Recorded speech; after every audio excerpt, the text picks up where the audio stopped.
Chess used to be regarded as a game of logic and skill.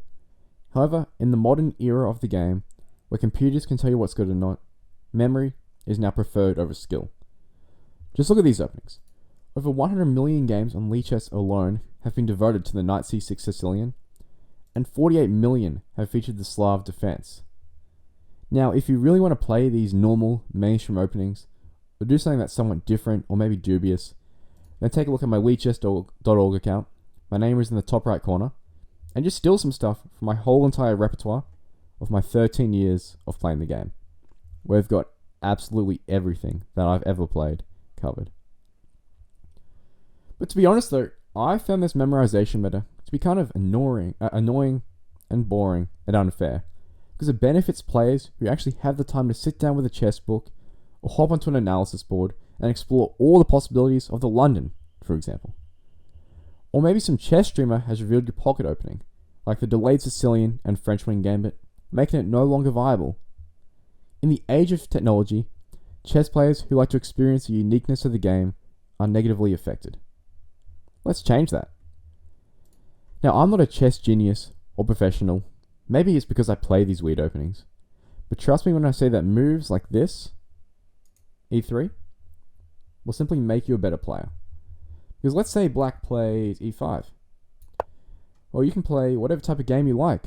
Maybe you play e4, and you're literally just playing as black here. You start off as white, but now you're playing as black.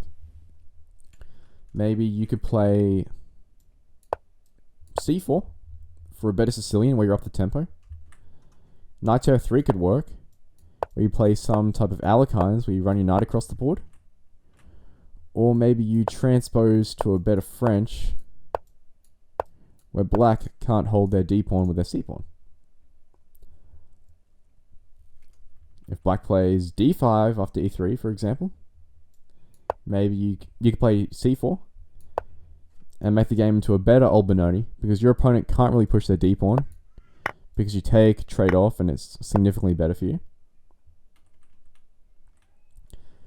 You could play a Dutch, f4, and just play off this. And they can't play the Staunton Gambit, because your e-pawn holds together your whole entire position.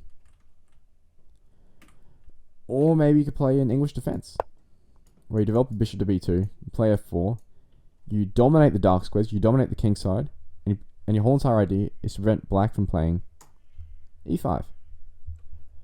I hope you can see that I'm not going into a lot of theory or showing millions of moves like I would for this single line of the Vienna. Like, this is 11 moves right here for one single line.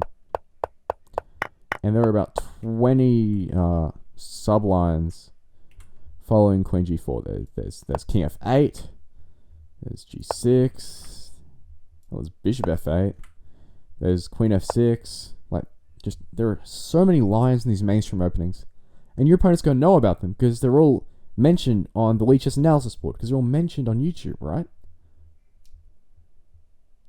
But rather by playing something versatile and dynamic and maybe arguably passive as e3, well, you're going to get better at playing the game and adapting to unfamiliar positions, because who the hell plays e3?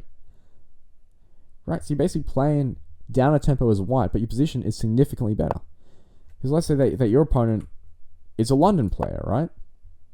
No, and you play this normal thing. Boom, you're in their theory. They're going to play e3. They're going to play c3. They're just going to play the most boring stuff in the world, right? So if you play e3 and they're like, okay, I'll go into a London, then you play c4 and just hit the d-pawn.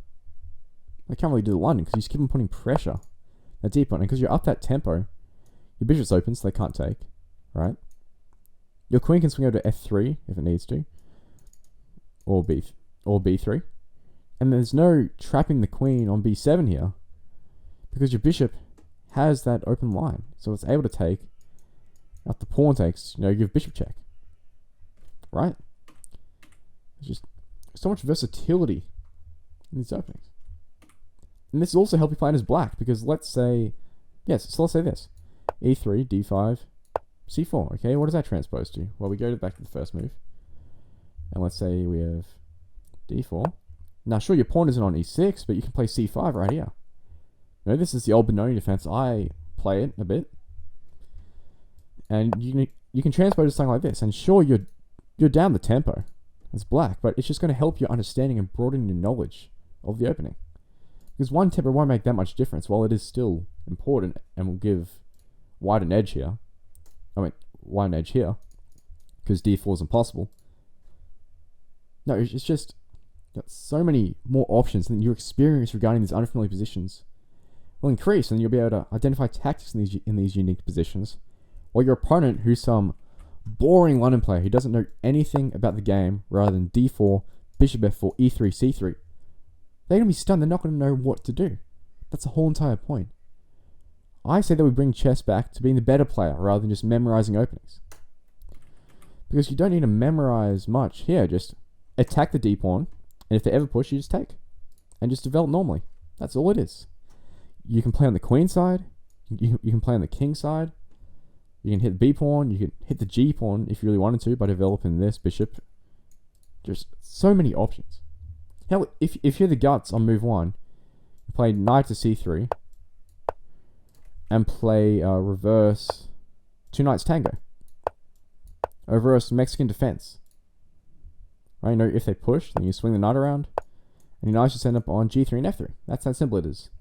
Then you develop this bishop, then this knight might swing around back. You develop this bishop on g2. You got so many options, so many ideas within these positions. And what I'm getting at, right, is that you should try different openings to both understand the ideas for yourself and your opponent if you play or play against these. And if you really don't want to lose your chess.com rating for whatever reason, then create an alt account or play on a different website with these openings. But I promise you, increasing your knowledge rather than improving your memory is the right move in the current meta that we're in, both in chess and in real life. So why not just give it a go? Whip open chess.com or Lichess, or whatever you use to play the game, and play something unique. Broaden your understanding of the game, and just simply build your opening repertoire. Thank you very much for listening, and I hope that you have a fantastic day.